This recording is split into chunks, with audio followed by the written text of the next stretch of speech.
जी welcome dear students. अभी हमने confirm किया है कि जो डॉपर इफेक्ट है आपके स्मार्ट सिलेबस का हिस्सा नहीं है, तो इसलिए हम शुरू करने जा रही हैं stationery waves and air column.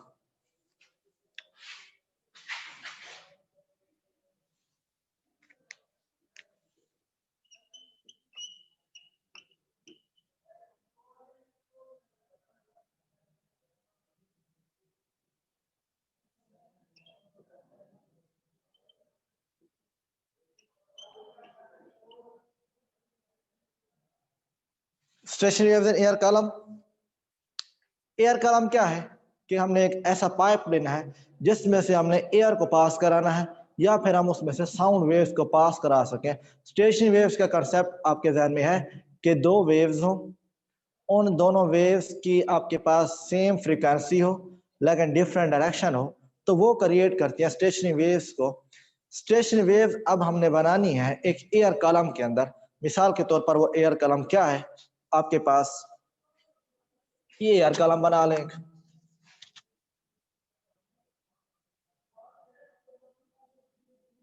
ये एयर कॉलम है, आपके पास एक पाइप है, ऑर्गन पाइप है, जिसमें से हमने साउंड वेव्स को पास कराना है। डियर स्टूडेंट, आप देख सकते हैं कि ये जो हमने एयर कॉलम लिया है ये दोनों हिस्सों से ओपन है, इसको हमने कहीं भी क्लोज नहीं हुआ। ये वाला हिस्सा भी आपके पास ओपन है और ये वाला हिस्सा भी आपके पास ओपन है। अब हम किसी भी हिस्से से जब वेव्स को पास कराएंगे तो वो वेव इस तरह से ट्रेवल करेंगे।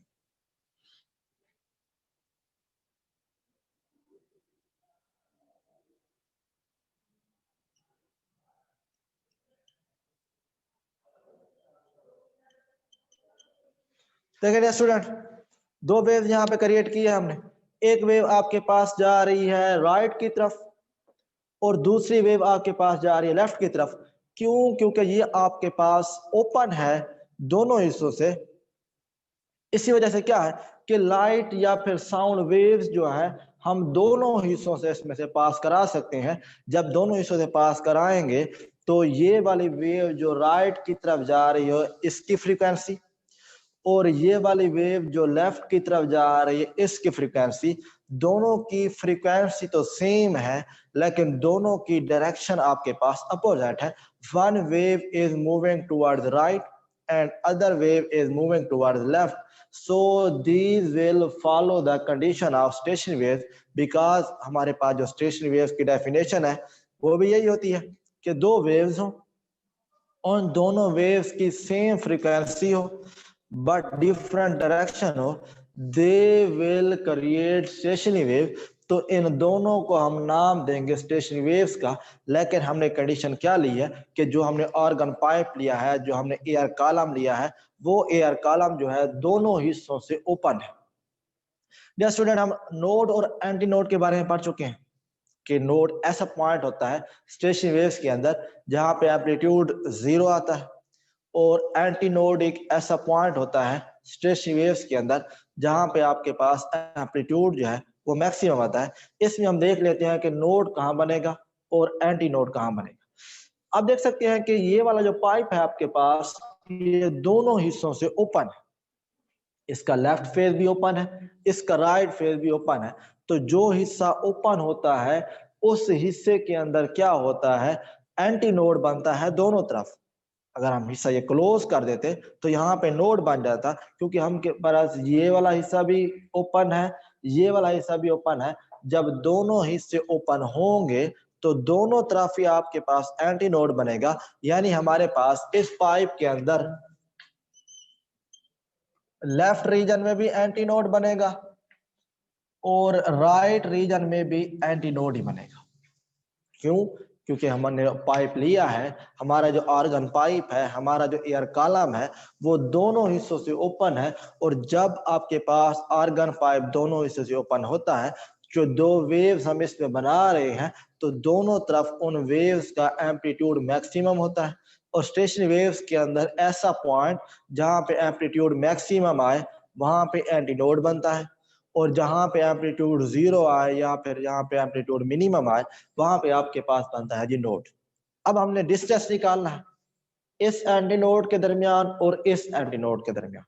स्टेशनरी वेव वाला टॉपिक में हमने इसको डिस्कस किया था कि जब दो नोड हो या फिर जब दो एंटी नोड हो तो इनके दरमियान जो डिस्टेंस आता है वो आपके पास होता है लैम्डा बाई 2, यानी distance from one antinode to other antinode will be lambda by 2, यानी इस एंटी नोड से लेकर इस एंटी नोड तक जो फासला होगा वो आपके पास होगा लैम्डा बाई 2 का। इसके अलावा लैम्डा का जनरल रिलेशन होता है आपके पास lambda is equal to 2L over n। ये आपके पास बन जाता है लैम्डा, लैम्डा जिससे हम वेवलेंथ का नाम देता है, ये बराबर होता है 2L ओवर n। लेकिन हमें लैम्डा तो नहीं चाहिए, हमें चाहिए इन वेव्स की फ्रीक्वेंसी जो कि क्रिएट हो रही है इस एयर कलम के अंदर। इस एयर कलम के अंदर क्या है, जो वेव्स बन रही हैं वो वेव्स फ्रीली मूव कर रही हैं दोनों तरफ से। क्यों फ्रीली मूव कर रही हैं? क्योंकि ये वाला हिस्सा भी हमने ओपन रखा हुआ है और ये वाला हिस्सा भी ओपन रखा हुआ है। जब दोनों ही हिस्से ओपन है तो वेव्स का जो एम्पलीट्यूड है वो दोनों तरफ ही ज्यादा बनेगा। जब वेव्स का एम्पलीट्यूड दोनों तरफ ज्यादा बनेगा तो लेफ्ट हिस्से में भी आपके पास एंटीनोड आ रहा है और राइट हिस्से में भी आपके पास एंटीनोड आ रहा है, क्योंकि जब दोनों तरफ एंटीनोड बन रहा हो तो एंटीनोड और एंटीनोड के दरमियान जो डिस्टेंस है वो लैम्डा बाई 2 का बनता है। तो हमारे पास लैम्डा का जो जनरल रिलेशन है वो आपके पास आ रहा होता है 2L ओवर n। लेकिन स्टूडेंट हमने बेसिक करना क्या है, हमने इन वेव्स की फ्रीक्वेंसी कैलकुलेट करनी है। फ्रीक्वेंसी का आपके पास एक सिंपल फार्मूला होता है, V is equal to F lambda and F will be equal to V over lambda। V wave की स्पीड, F वेव्स की फ्रीक्वेंसी और लैम्डा जो है ये आपके पास वेवलेंथ है। इसमें से हमने करना क्या है, हमने ये F फाइंड करना है। लैम्डा की वैल्यू हम फाइंड कर चुके हैं, ये जो लैम्डा की वैल्यू है आप यहाँ पुट कर दें, आपके पास F आ जाएगा। So F will be equal to V over 2L over n। ये जो आपके पास n है ये बटे का बटा है, ये ऊपर चला जाएगा तो आपके पास जो फ्रीक्वेंसी आ जाएगी वो होगी NV ओवर 2L। इसे हम Fn का नाम देते हैं, यानी ये n नंबर ऑफ फ्रीक्वेंसी होंगी। ऐसा नहीं है कि सिर्फ इसमें दो वेव्स ही बनेंगी, इसमें हजारों वेव्स बनेगी, क्योंकि हमारा जो पाइप है वो दोनों हिस्सों से ओपन है और कंटिन्यूअसली इसमें से वेव्स पास होती रहेंगी। जब इसमें से वेव्स पास होती रहेंगी तो ये वाली जो फ्रीक्वेंसीज है ये भी आपके पास चेंज होती रहेंगी। एक फ्रीक्वेंसी F1 आ जाएगी, दूसरी फ्रीक्वेंसी आपके पास F2 होगी, तीसरी फ्रीक्वेंसी आपके पास F3 होगी, F4, F5, इस तरह से फ्रीक्वेंसी आती जाएंगी। यानी ये जो हमारे पास Fn है ये नंबर ऑफ फ्रीक्वेंसी को शो कर रहा है। यानी n की वैल्यू अगर हम 1 पुट करते हैं तो पहली फ्रीक्वेंसी आपके पास होगी, अगर हम n की वैल्यू 2 पुट करते हैं तो दूसरी फ्रीक्वेंसी आएगी, इस तरह अगर n की वैल्यू 3 पुट करते हैं तो आपके पास आ जाएगी इसकी तीसरी फ्रीक्वेंसी। यानी n की वैल्यूज जो हैं ये हमारे पास होंगी 1 2 3 4 5 6, इस तरह से ये n की वैल्यूज जो हैं ये आगे ट्रेवल करती रहती हैं। कि अगर हमने पहली फ्रीक्वेंसी लेनी है, अगर हमने फंडामेंटल फ्रीक्वेंसी लेनी है तो हम n को 1 पुट करेंगे, अगर हमने दूसरी फ्रीक्वेंसी लेनी है तो n को 2 पुट करेंगे, अगर हमने तीसरी फ्रीक्वेंसी लेनी है तो n को 3 पुट करेंगे। इस तरह यहाँ भी हमारे पास n 1 2 3 4 इस तरह से आता रहेगा। ये हमारे पास थी पहली कंडीशन।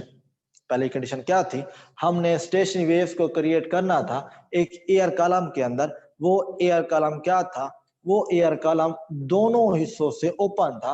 अगर वो दोनों हिस्सों से ओपन था तो दोनों तरफ ही हमारे पास एंटीनोड बन रहा था। लेफ्ट हिस्से में भी हमारे पास एंटीनोड बन रहा था और राइट हिस्से में भी हमारे पास एंटीनोड बन रहा था।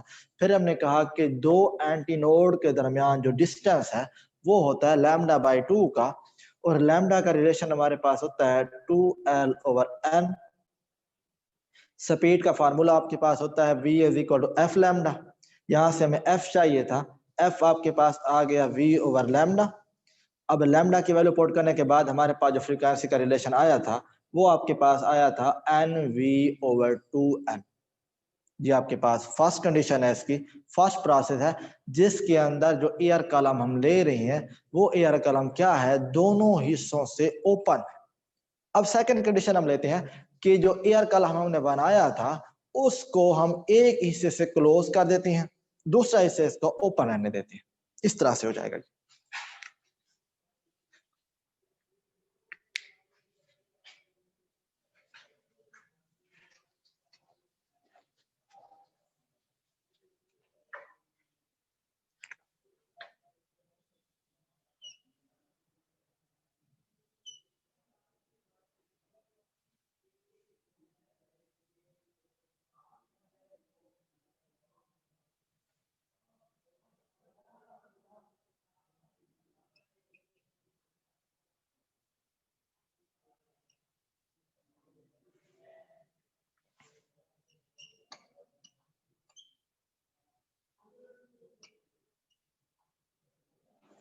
जी dear student, in second condition जो हमने पाइप लिया है, जो हमने आर्गन पाइप लिया है, जो हमने एयर कॉलम लिया है, उसमें आप देख सकते हैं कि इसका जो ये वाला हिस्सा है वो हमने क्लोज कर दिया है और जो इसका ये वाला हिस्सा है वो हमने ओपन रखा है। यानी जो दो हिस्से हम पहले बना रहे थे उनके अंदर पहले क्या था, दोनों ही हिस्से ओपन थे, लेफ्ट फेस भी उसका ओपन था, राइट फेस भी उसका ओपन था।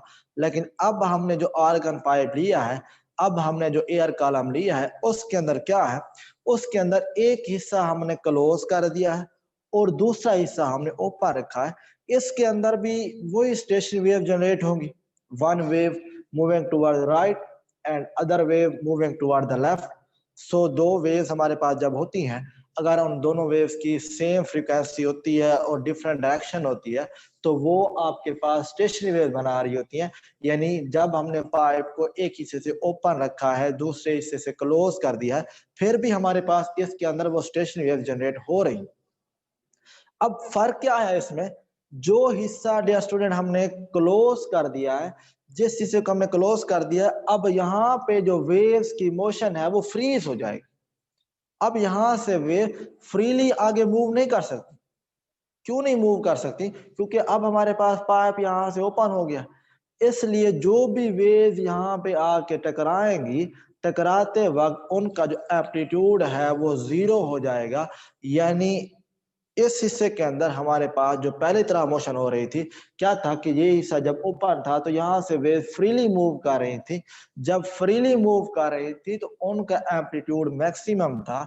लेकिन अब हमने इसको क्या किया है, अब हमने ये वाला हिस्सा उनके लिए क्लोज कर दिया है। So the wave will not be able to move freely because this region of pipe is closed. So at this region the amplitude of wave will be zero. We know that in stationary waves where the amplitude of wave becomes zero, this point is called node.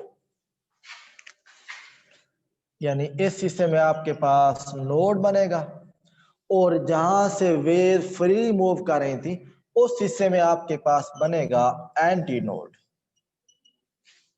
सो पहली condition में और इस condition में फर्क क्या आया है कि पहली कंडीशन के अंदर क्योंकि हमारे पास पाइप के दोनों हिस्से ओपन थे, जब दोनों हिस्से ओपन थे तो दोनों तरफ ही एंटी नोड बन रहा था, लेफ्ट पे भी आपके पास एंटी नोड था और राइट पे भी एंटी नोड था।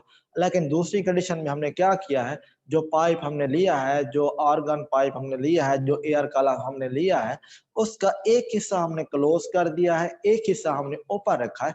फिर हमने कहा जो हिस्सा ओपन होता है उसको तो पहले डिस्कस कर चुके हैं कि ओपन हिस्से में हमेशा एंटी नोड ही बनेगा। लेकिन जो हिस्सा हमने क्लोज किया है उस क्लोज हिस्से में एंटी नोड नहीं बनेगा, अब वहां नोड बनेगा, क्योंकि अब इलेक्ट्रॉन या वेव्स की जो मोशन है वो यहाँ पे फ्री नहीं है। फ्री होती तो यहाँ भी आपके पास एंटी नोड ही बन जाता।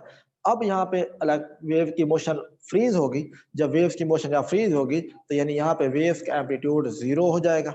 और स्टेशनरी वेव्स के अंदर ऐसा पॉइंट जहाँ वेव्स का एम्पलीट्यूड जीरो हो उसे हम नाम देते हैं नोड का। अब हमने डिस्टेंस निकालना है एक एंटी नोड से लेकर दूसरे नोड तक। स्टेशनरी वेव वाला टॉपिक में इसको हम डिस्कस कर चुके हैं कि एक एंटी नोड से दूसरे नोड तक का जो डिस्टेंस है वो आपके पास होता है λ/4 का।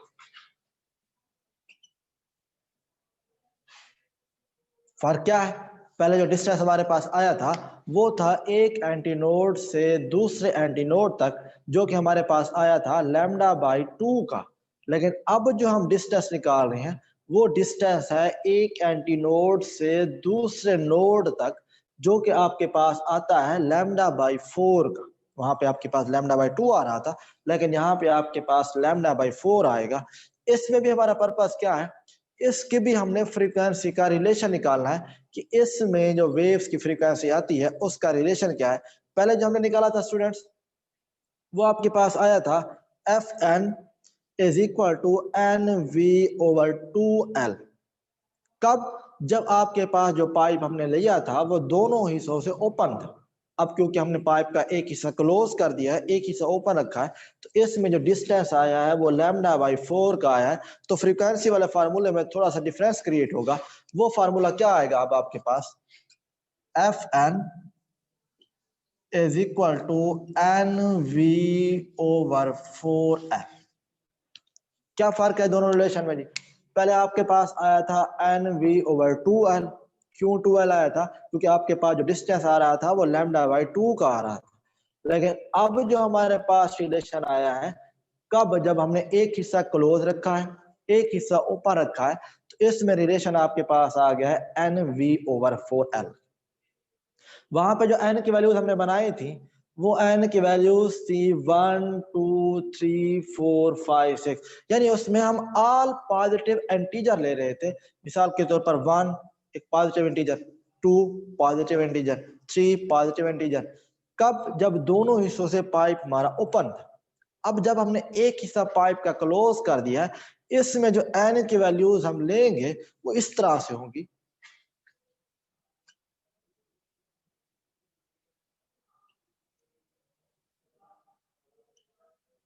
इसमें हम n के लिए ऑल पॉजिटिव इंटीजर नहीं लेंगे, इसमें हम ओनली यूज करेंगे ऑड मल्टीपल।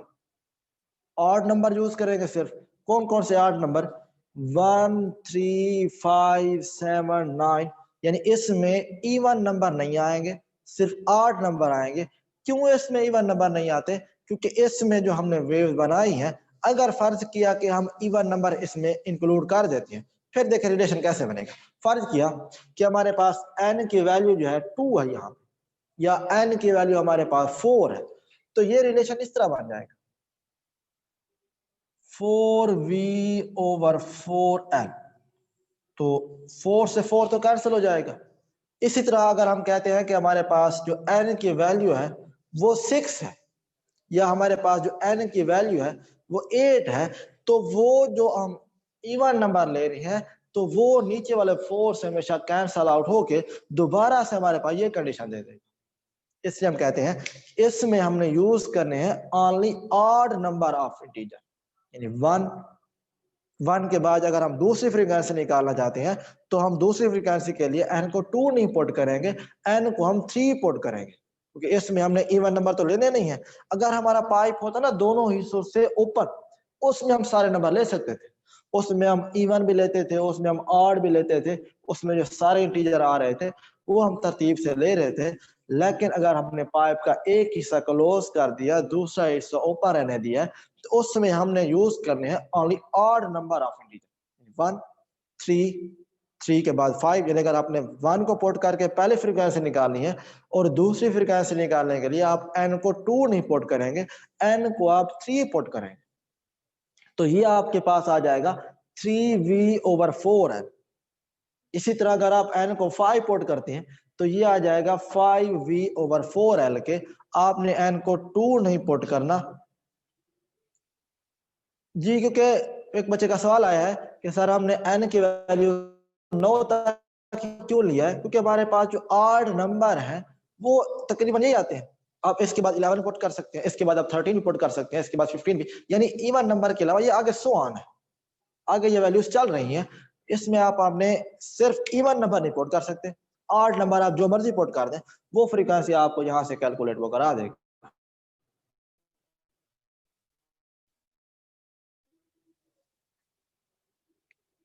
जी, एक स्टूडेंट का सवाल आया है कि आर्गन पाइप का लफ्ज यूज हुआ है।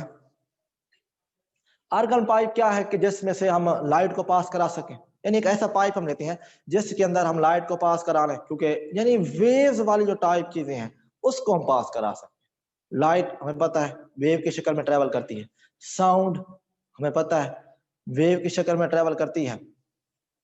इसके नतीजे में क्या होता है कि उसको वेव्स की स्टडी के लिए हम एक पाइप बनाते हैं जिससे हम आर्गन पाइप का नाम देते हैं, या फिर यहाँ पे हमने लिखा हुआ एयर कॉलम, यानी जिसमें से हम एयर को हम पास करा सकें। जी एक स्टूडेंट का सवाल आया है कि सर हम क्या यहाँ पे नेगेटिव इंटीजर भी ले सकते हैं? नेगेटिव इंटीजर नहीं ले सकते, क्योंकि नेगेटिव तो तब आपके पास होता है जब एम्पलीट्यूड डिक्रीज हो रहा हो, और वो फिनोमिना सिर्फ इंटरफेरेंस में पाया जाता है कि जब दो वेव इंटरफेयर कर रही हो, हम देखते हैं कि उनका एम्पलीट्यूड बढ़ रहा है या फिर कम हो रहा है। अगर तो एम्पलीट्यूड कम हो रहा हो वहां पे हम नेगेटिव नंबर यूज करते हैं, लेकिन अगर एम्पलीट्यूड इंक्रीज कर रहा हो तो वहां पे पॉजिटिव यूज करते हैं। लेकिन इंटरफेरेंस वाला कंसेप्ट यहाँ पे यूज नहीं हो सकता, क्योंकि इंटरफेरेंस में क्या होता है, जो दो वेव्स बन रही होती है उन दो वेव्स की सेम डायरेक्शन होती है और सेम फ्रीक्वेंसी होती है। लेकिन स्टेशनरी वेव्स के अंदर ऐसा नहीं होता। स्टेशनरी वेव्स के अंदर कभी भी दो वेव एक दूसरे को कैंसल आउट नहीं करेंगे।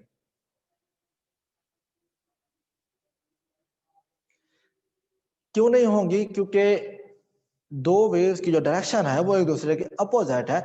एक वेव राइट की तरफ जा रही है, उसका अपना पाथ है, दूसरी वेव लेफ्ट की तरफ जा रही है, उसका अपना पाथ है। इसलिए इसके अंदर हम कभी भी नेगेटिव इंटीजर को यूज नहीं करेंगे। जी एक बच्चे का क्वेश्चन आया कि सर हम नोड को भी नेगेटिव में ले सकते हैं? नेगेटिव में वैल्यूज इसमें नहीं शो होती, क्योंकि हम जो फासला ले रहे होते हैं, जो डिस्प्लेसमेंट ले रहे होते हैं, वो हमेशा हम पॉजिटिव में ले रहे होते हैं। ये जो हमने लिया हो ना λ/4, फर्ज किया लैम्डा की वैल्यू 20 सेंटीमीटर, तो λ/4 का मतलब क्या है कि 20 को हम 4 से डिवाइड कर रहे हैं, तो आंसर तो आपके पास 5 आएगा, लेकिन वो 5 पॉजिटिव के अंदर। वेव लेंथ, जो लेंथ हम लेते हैं ना लेंथ, वो लेंथ हमेशा आपको पॉजिटिव वैल्यू शो कराती है। जी एक बच्चे का क्वेश्चन आया है कि why stationary waves are called standing waves? क्यों स्टैंडिंग वेव्स कहते हैं इनको? क्योंकि इनको हम एक रीजन के अंदर बाउंड कर रहे होते हैं, कि हमने एक आर्गन पाइप लिया है, वो वेव्स हम उसी के अंदर ही बना रहे हैं, इसके आगे तो वो जा नहीं सकती। इसलिए अगर हमने फर्ज किया एक स्ट्रिंग ली है, रस्सी ली है, तो जो वेव्स हम बना रहे हैं वो रस्सी से बाहर तो नहीं जा रहे, इसलिए हम स्टेशनरी वेव्स को स्टैंडिंग वेव्स का नाम भी देते हैं। तो स्टेशनरी वेव स्टैंडिंग वेव तकरीबन सेम कंसेप्ट है। कुछ स्टूडेंट हैं जो हैंड रेस कर रहे हैं, वो अपना क्वेश्चन पूछ सकते हैं, क्योंकि आपके क्वेश्चन स्क्रीन पे शो हो रहे हैं। जी एक बच्चे का क्वेश्चन आया है कि सर क्या दोनों वेव सेम डायरेक्शन में ट्रेवल कर सकती हैं? नहीं बच्चे, क्योंकि जब हम स्टेशनरी वेव का कंसेप्ट ले रहे होते हैं तो शर्त क्या है स्टेशनरी वेव की? स्टेशनरी वेव का प्रिंसिपल क्या है कि जो वेव जो हम बना रहे हैं उन दोनों वेव्स की डायरेक्शन हमेशा अपोजिट होनी चाहिए।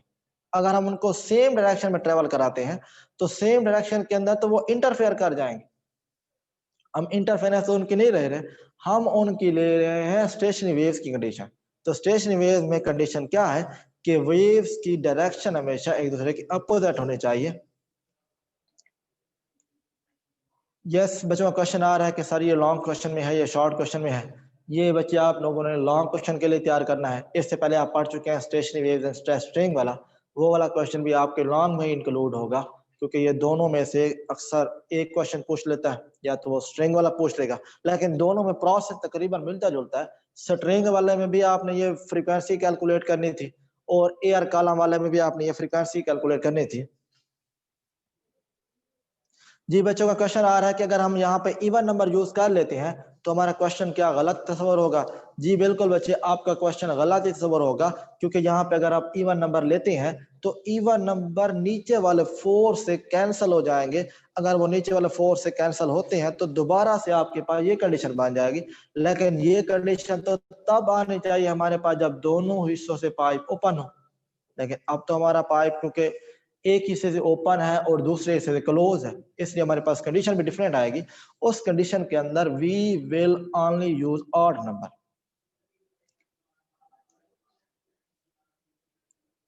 जी बच्चों का क्वेश्चन आया कि सर इसको एक बार रिपीट करा दें। स्टेशनरी वेव्स हमने बनानी है एयर कॉलम के अंदर। इससे पहले आप पढ़ चुके होंगे stationery waves in stress string, वहां पे हमने एक रस्सी के अंदर उन वेव्स को क्रिएट किया था। अब हमने ये स्टेशनरी वेव बनानी है एक ऑर्गन पाइप या फिर एक एयर कॉलम के अंदर। पहली कंडीशन को जो हमने डिस्कस किया था, जी बच्चे का क्वेश्चन आया कि स्टेशनरी वेव में क्या ये बैंड भी हो सकती है? जी हाँ, बैंड होंगी। क्यों होंगी? क्योंकि जब हम एक हिस्सा उसका क्लोज कर देते हैं तो वहां से इन वेव्स की रिफ्लेक्शन होगी, तो रिफ्लेक्शन के नतीजे में वो हमेशा बैंड ही होंगी। जी जी, इसको रिपीट करा रहे थे कि स्टेशनरी वेव हमने बनाई थी एयर कॉलम के अंदर। पहली कंडीशन के अंदर क्या था, जो हमारा एयर कॉलम है वो दोनों हिस्सों से क्योंकि ओपन था, और दोनों हिस्सों से जब ओपन था तो दोनों तरफ ही आपके पास एंटी नोड बन रहा था। एंटी नोड के दरमियान जो फासला हम ले रहे थे वो था λ/2 का। इस कंडीशन को लेते हुए अगर हमने फ्रीक्वेंसी कैलकुलेट की थी, उस फ्रीक्वेंसी का रिलेशन आपके पास आया था NV/2 है।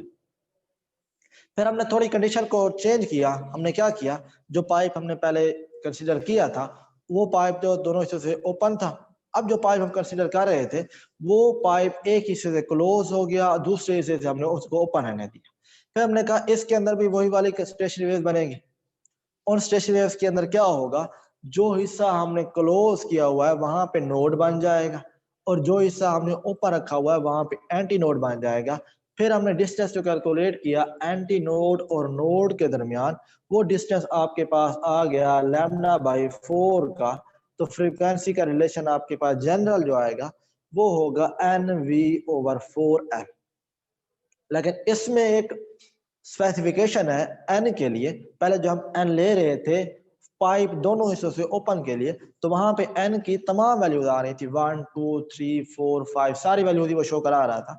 लेकिन जब हमने कहा कि हमारा पाइप एक हिस्से से ओपन हो गया है, तो उसमें जो रिलेशन है, क्यों हमने ऑड नंबर को यूज किया है, इस रिलेशन की कंडीशन को देख कि अगर हम इवन नंबर पोर्ट करते हैं। जी, एक बच्चे का क्वेश्चन आ रहा है कि सर क्या हम दोनों हिस्सों से पाइप को क्लोज कर सकते हैं? नहीं कर सकते, क्योंकि एक हिस्से से तो हमने वेव्स को अंदर इंटर कराना है। अगर हम पाइप के दोनों हिस्से ही क्लोज कर दें तो वेव्स तो इसमें इंटर ही नहीं हो सकेंगी। तो जब वेव इंटर ही नहीं होंगी तो स्टेशन वेव भी नहीं बनेगी। यानी आप दोनों हिस्से भी इसके ऊपर रख सकते हैं कि दोनों हिस्सों से वेव आप जनरेट करा दें। आप इसका एक हिस्सा भी ऊपर रख सकते हैं, लेकिन एक हिस्सा आपको लाजमी ऊपर रखना पड़ेगा, क्योंकि इसके अंदर हमने वेव्स को जनरेट कराना है, वेव्स को इसके अंदर हमने इंटर कराना है। ठीक है स्टूडेंट, के जो हमने ओपन पाइप के लिए कंडीशन ली थी फ्रीक्वेंसी की, वो आपके पास आ गई थी NV/4 है।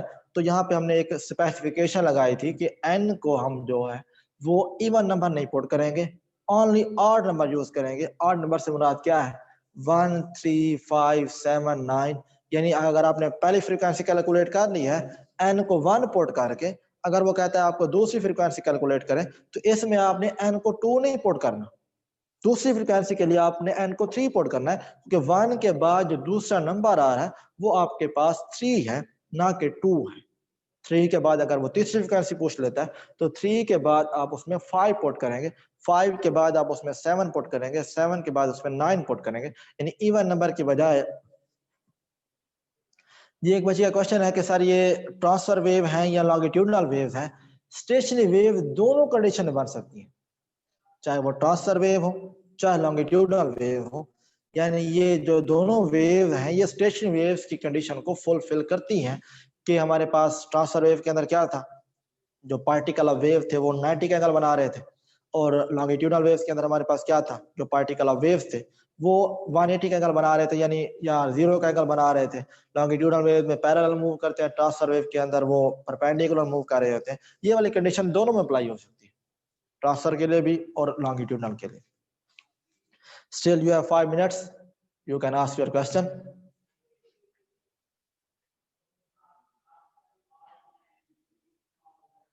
जी, ये वाला क्वेश्चन भी आपने लॉन्ग के लिए करना है।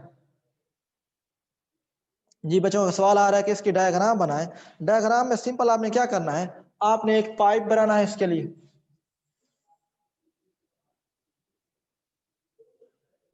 पहली कंडीशन में क्या करना है, इस पाइप को दोनों हिस्सों से ओपन कर देना है। इसके अंदर फिर वो वेव जनरेट करानी है। एक वेव आपके पास यहां से ट्रेवल होगी, दूसरी कंडीशन तकरीबन सेम डायग्राम है, लेकिन दूसरी कंडीशन में आप क्या करते हैं, इसका जो एक हिस्सा है वो आप क्लोज कर देते हैं। पहले जो डायग्राम आप बनाएंगे उस जी डायग्राम लॉन्ग क्वेश्चन में जरूरी होती है, लॉन्ग क्वेश्चन जो भी हो उसमें डायग्राम का होना जरूरी होता है। जी बच्चों, क्वेश्चन आ रहा है कि सर जो हमारा टेस्ट है ट्यूसडे को उसमें एमसीक्यूज भी होंगे, उसमें जरूरी है एमसीक्यूज भी होंगे। पैटर्न आपको पहले बताया, शायद आपने अभी ज्वाइन किया है, कि आपके उस टेस्ट में 10 एमसीक्यूज होंगे, 12 शॉर्ट क्वेश्चन होंगे, 2 लॉन्ग क्वेश्चन होंगे और 2 न्यूमेरिकल। आपका जो टोटल पेपर बनेगा वो 50 मार्क्स का होगा, और हर पेपर ही आपका 50 मार्क्स का होगा, यानी सिलेबस आपका हर चैप्टर का होगा और टेस्ट का जो पैटर्न है वो तकरीबन सेम रहेगा। जिस टॉपिक से रिलेटेड आपका कोई क्वेश्चन हो तो आप पूछ सकते हैं, क्योंकि हमारा लेक्चर तकरीबन एंड होने वाला है। आपके ध्यान में कोई भी क्वेश्चन है इसको लेकर तो इसको आप पूछ सकते हैं।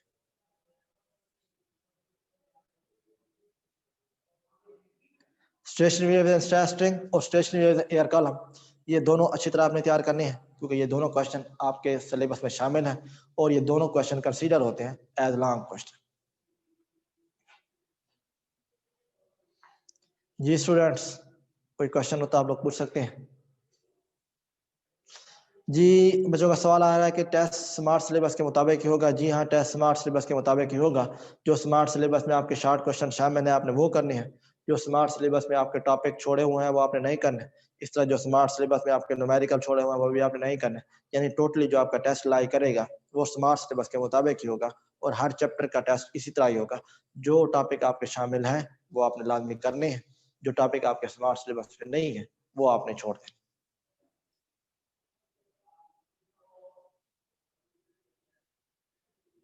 जी कुछ बच्चे अभी भी हैंड रेस कर रहे हैं, लेकिन अपना क्वेश्चन पूछें। आप जो चीज चैट में लिख रहे हैं वो हमारी स्क्रीन पे शो हो रही है और मैं कोशिश कर रहा हूं कि तमाम सवालों का जवाब दूं।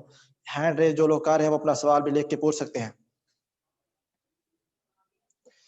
नहीं, टेस्ट आपके जो बनाए हैं हमने वो टेस्ट आपके बनाए हैं चैप्टर नंबर 2 से लेके चैप्टर नंबर 7 तक, यानी 7 तक तो आपने सारे पढ़ लिए हैं। चैप्टर नंबर 8 का टेस्ट उसमें शामिल नहीं है, लेकिन आपने इनको तैयार करते रहना है साथ साथ जो लेक्चर हो रहे हैं। टेस्ट आपके होंगे चैप्टर नंबर 2 से लेके चैप्टर नंबर 7 तक।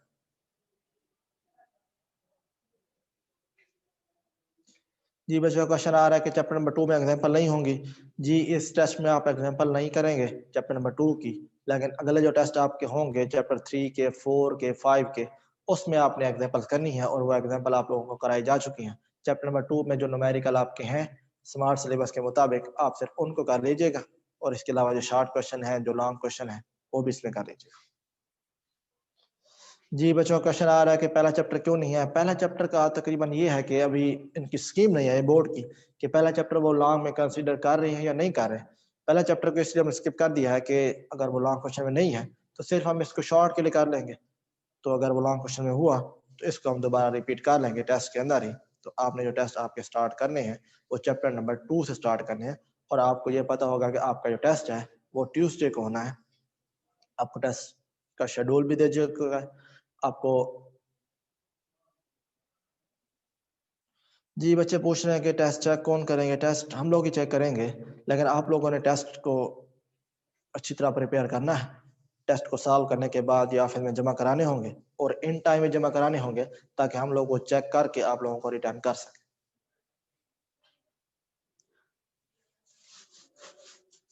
टेस्ट से रिलेटेड आपके जो भी क्वेश्चन हों आप लोग हमसे पूछ सकते हैं, मुतलका टीचर से। जी बच्चों का क्वेश्चन आ रहा है कि सर लॉन्ग क्वेश्चन कौन से होंगे, शॉर्ट क्वेश्चन कौन से होंगे। आप लोग ये टेस्ट से 1 दिन पहले या टेस्ट के 2 दिन पहले हमसे पूछ सकते हैं। उसमें हम आपको बता देंगे आपने कौन से लॉन्ग तैयार करने हैं। इसके अलावा शॉर्ट क्वेश्चन शामिल होंगे वो तो आपने सारे तैयार करने होंगे। टेस्ट से 1 दिन पहले या टेस्ट से 2 दिन पहले आप इस चीज़ को हमसे कंसल्ट कर सकते हैं और इसको तैयार कर सकते हैं। जी आपका टेस्ट व्हाट्सएप ग्रुप में सेंड किया जाएगा और ऑफिस में भी इसकी कॉपीज पड़ी होंगी। जो लोग व्हाट्सएप पे नहीं पिक कर सकते वो ऑफिस में आके अपना टेस्ट ले जाएंगे, उसको सॉल्व करेंगे, फिर उसको ऑफिस में जमा कराएंगे। जो टाइम आपको दिया जाएगा 1 दिन का या 2 दिन का, ऑफिस में हम टेस्ट जमा करा देंगे, आपके वहाँ पे कॉपीज भी होंगी, इसको वहां से आप ले सकते हैं।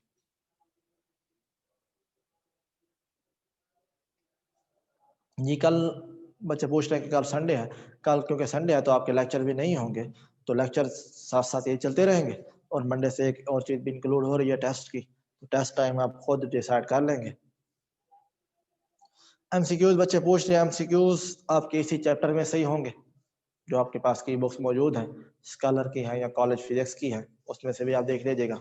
लेकिन मैक्सिमम आप टेक्स्ट बुक को ही कंसल्ट कीजिएगा, क्योंकि आपके जो ज़्यादातर क्वेश्चन आएंगे वो टेक्स्ट बुक में से ही होंगे। और एमसीक्यूज के लिए आपको टेक्स्ट बुक अच्छी तरह अगर पढ़ लेते हैं तो एमसीक्यूज आपके क्लियर होंगे। बाकी आपके पास जो की बुक मौजूद होगी, चाहे वो स्कॉलर की है चाहे वो कॉलेज फिजिक्स है, उसमें भी आप तैयारी कर सकते हैं एमसीक्यूज की। टेस्ट बच्चे पूछ रहे हैं कि किस टाइम होगा टेस्ट। आपको यही टाइम 9-10 बजे भेज दिया जाएगा, लेकिन क्योंकि आपके लेक्चर चलते हैं 9 से 11 तक, तो आपको टेस्ट भी तकरीबन 11 बजे भेजा जाएगा कि लेक्चर लेने के बाद आप अपना टेस्ट स्टार्ट कर देंगे। यानी तकरीबन इसके लिए फिजिक्स की बात करें तो तकरीबन आपको 2 घंटे टाइम दिया जाएगा।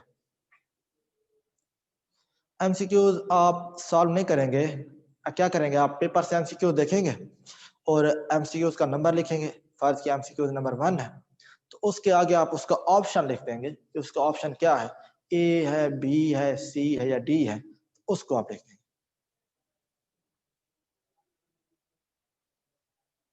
जी आपकी बुक का पूछ रहे हैं अक्सर बच्चे जी।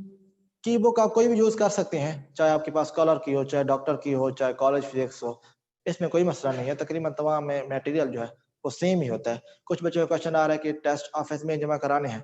नहीं, आप व्हाट्सएप पे पिक नहीं भेज सकते टेस्ट की, क्योंकि व्हाट्सएप पे जो आप पिक भेजेंगे वो हम चेक नहीं कर सकेंगे। इसलिए आपको टेस्ट व्हाट्सएप में भेज दिया जाएगा ग्रुप में, लेकिन आपने उसको सॉल्व करके ऑफिस में जमा कराना ही होगा। इस तरह आप कर सकते हैं कि फर्ज किया 3 दिन के आपके टेस्ट हो गए, तो वो 3 दिन के टेस्ट आप ऑफिस में जमा करा दें। वो 3 दिन के टेस्ट के बाद आप अगले 3 दिन के टेस्ट, यानी अगर ज़रूरी नहीं है कि आप रोज़ाना ही आए जमा करा जाएँ, लेकिन 1-2 दिन के बाद जो टेस्ट आपके पास इकट्ठे हो जाएँ, 2 सब्जेक्ट के, 3 सब्जेक्ट के, वो आप ऑफिस में जमा करा सकते हैं। लेकिन इन टेस्टों की अच्छी तरह तैयारी कीजिएगा, क्योंकि गवर्नमेंट का कोई पता नहीं है कि वो पेपर कब लेती है। इसलिए जो हम कह रहे हैं कि हम सिलेबस जो पढ़ चुके हैं, उस सिलेबस को आपको तैयार करने की टेस्ट शेड्यूल बनाया गया है।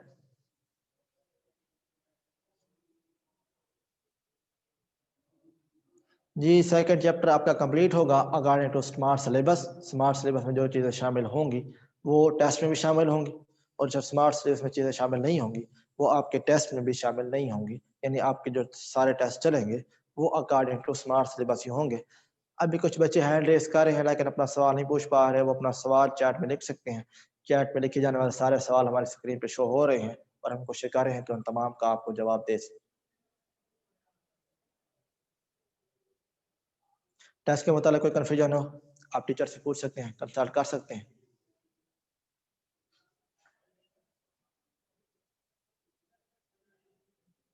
जी, बच्चों का क्वेश्चन आ रहा है कि क्या सर हम किसी मजबूरी की वजह से टेस्ट ना दे सकें तो बाद में जमा करा सकते हैं?